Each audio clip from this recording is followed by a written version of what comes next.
আর্য sir কখন ফিরবে madam? না মানে আর্য স্যারকে নিয়েই তাহলে না? এই প্রশ্নটা আপনি মাজরুল্লাহকে করছেন? মানে আপনার মেয়ে তো আর্যদাকে নিয়ে বেরিয়েছে, ওকে ফোন করুন না, ওর থেকে জানতে পারবেন। হ্যাঁ তাই তো, ওর সঙ্গে তো গেছে। আসলে মাথায় এত রকম চিন্তা। ফোনটা দাও না, আমি ফোন করছি অপুকে। কেন মানসী? অপর্ণা আর্যকে নিয়ে একা একটু বেরিয়েছে, কেন ফোন করতে বলছো? ওরা দুজনে আলাদা সময় কাটাতে গেছে, আর আমার ধারণা অপর্ণা আর্যর পুরনো স্মৃতি ফেরাবার চেষ্টা করছে।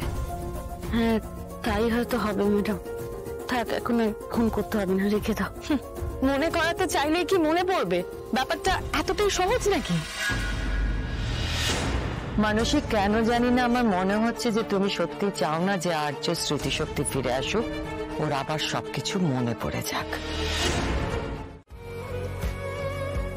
একটু বসো, আসি।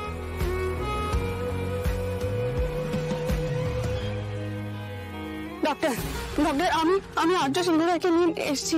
ওনার স্মৃতি চলে গেছে, আপনি যে ভাবিয়ে ওনার স্মৃতি ফিরিয়ে দিন স্যার প্লিজ। ওনাকে একটা ইনজেকশন দিয়ে সবকিছু মিলিয়ে দেওয়া হয়েছে, আমি ইনজেকশনের নামটাও জানি।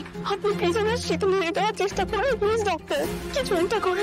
আমি সবকিছু ভুলে গেছি, আপনি প্লিজ চেষ্টা করুন। প্লিজ আপনি প্লিজ শান্ত হন, আমাকে একটু ঠিক করে বলুন তো কি হয়েছে। ওনাকে একটা ইনজেকশন দেওয়া হয়েছে ডক্টর, ইনজেকশনটা দিয়ে সবকিছু ভুলিয়ে দেওয়া হয়েছে, আর আমি কিন্তু ইনজেকশনটার নামও জানি।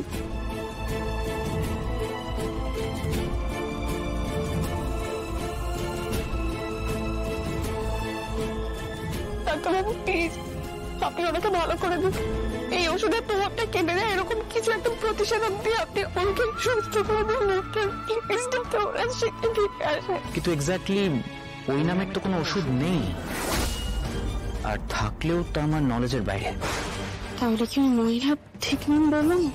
আমি কি করে এনাকে সুস্থ করবো?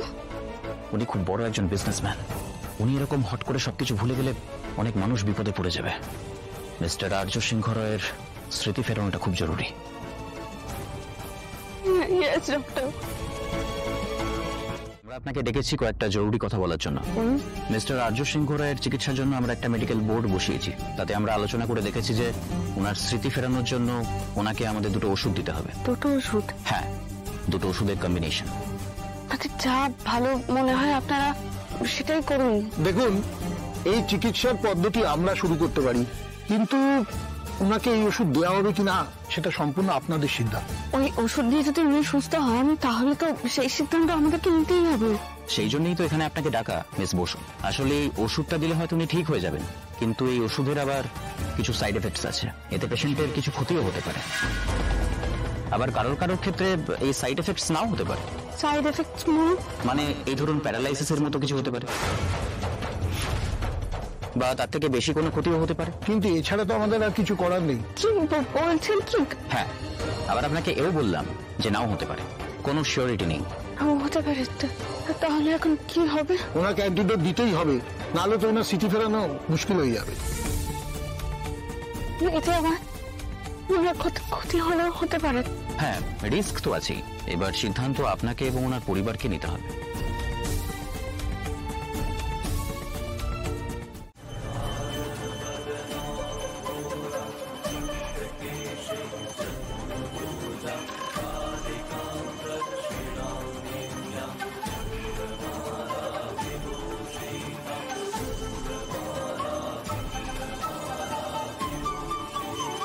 ঠাকুর, আমি স্যারকে ঠিক করার সিদ্ধান্ত নিয়েছি।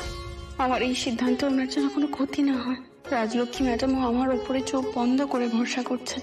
আমি যেন ওনার ভরসার মান রাখতে পারি, যেন স্যারকে সুস্থ করে তুলতে পারি। স্যার যেন সব মনে পড়ে যায়। আমায় তুমি ফিরিয়ে দিও না ঠাকুর, ফিরিয়ে দিও না। ম্যাম, মিস্টার সিংহ রায়কে ওটিতে নিয়ে যাওয়া হচ্ছে, আপনি কি যাবেন? না, স্যার বলছিলেন আপনি যদি একবার দেখা করতে চান তাহলে। না, আমি এখানেই থাকতে চাই ঠাকুরের সামনে,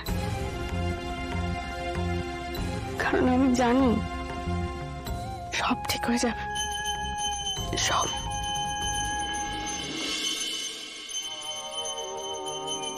আজ তোমার পরীক্ষা